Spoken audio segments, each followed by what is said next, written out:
Hai dan Assalamualaikum. Pada kali ini, saya akan bercerita mengenai Puteri Santubong dan Puteri Sejenjang. Puteri Santubong dan Puteri Sejenjang ialah dua orang puteri dewa kayangan yang mempunyai paras rupa dan kecantikan tiada tolok bandingnya ketika itu. Sesiapa sahaja yang memandang pasti akan terpikat. Paras kedua-dua puteri anak dewa dari kayangan itu bagaikan purnama menghias alam bersinar-sinar bergemelapan. Alis mata yang lentik dan ekor mata seperti seroja biru di kolam madu. Walaupun ketinggian tubuh mereka hanyalah sederhana, tetapi suara mereka cukup merdu seperti seruling bambu. Inilah kelebihan yang terdapat pada Puteri Santubong dan Puteri Sejenjang. Kehidupan Puteri Santubong dan Puteri Sejenjang amat mesra sekali. Mereka diibaratkan adik-beradik kembar. Senyuman dan kegembiraan sentiasa bermain di bibir. Bergurau dan bersenda tidak lekang daripada keduanya. Mereka sentiasa sepakat dan sekata.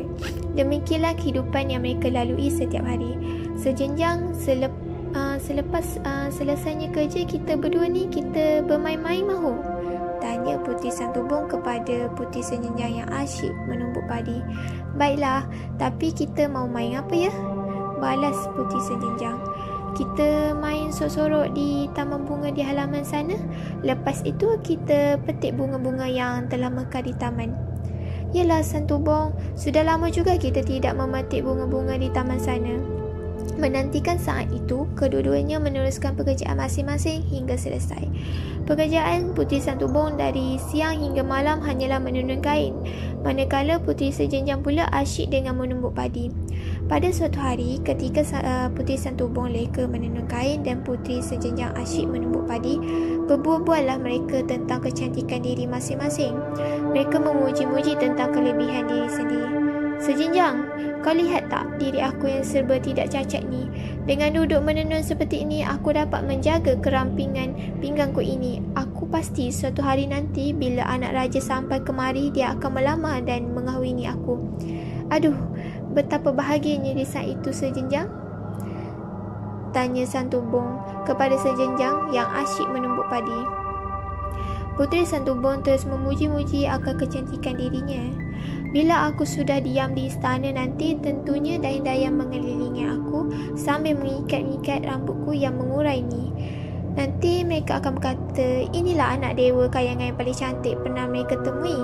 Saat itulah akulah tuan puteri yang paling cantik di dunia ini. Puteri Sejenjang yang asyik menumbuk padi mulai merasa marah dan cuba menentang kata-kata Puteri Santubong yang menganggap dirinya sahajalah yang paling cantik. Puteri Sejenjang menyatakan dirinya yang paling cantik dan rupawan. Kecantikannya mengalahi paras rupa Puteri Santubong.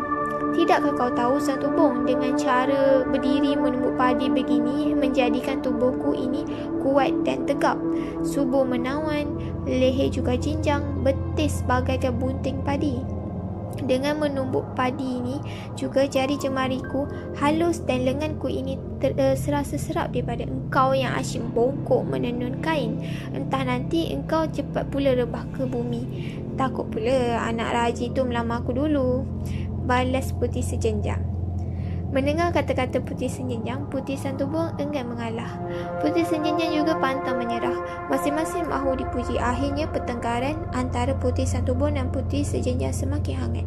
Masing-masing tidak dapat mengawal perasaan mereka lagi.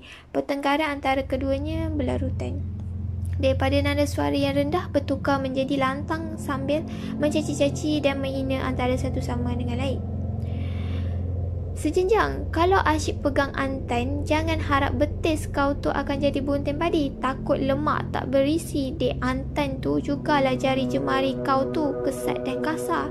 Tidak seperti jari jemariku ini halus seperti seteruncing, kata Puteri Santubong dengan bangga. Dengan perasaan penuh dendam dan dengan amat marah, Puteri Sejenjang hilang sabar lalu menyerang Puteri Santubong dengan antan di tangan. Ayunan pukulan Puteri Sejenjang amat kuat dan cepat, lalu terkenalah ke pipi Puteri Santubong yang sedang duduk menenun kain. Menjeritlah Puteri Santubong kerana kesakitan. Puteri Santubong bertambah marah. Puteri Santubong juga tidak berdiam diri, lantas menikam Puteri Sejenjang dengan batang berlidah yang ada dalam genggamannya. Tikaman itu tepat ke arah kepala Puteri Sejenjang dan menembusinya.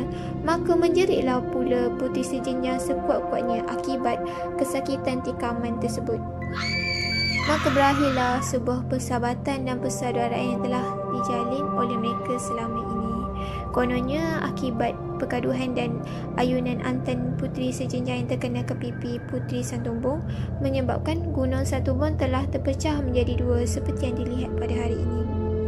Demikian juga dengan tikaman batang berlidah oleh Puteri Santubong yang mengenai tepat ke kepala Puteri Sejenjang, menyebabkan Bukit Sejenjang pecah bertaburan menjadi pulau-pulau kecil berhampiran Gunung Santubong. Kisah sedih di antara Puteri Santubong dan Puteri Sejenjang akhirnya menjadi kenangan dan ingatan rakyat Sarawak. Maka lahirlah legenda Puteri Santubong dan Puteri Sejenjang yang kita dengar sehingga ke hari ini. Sekian.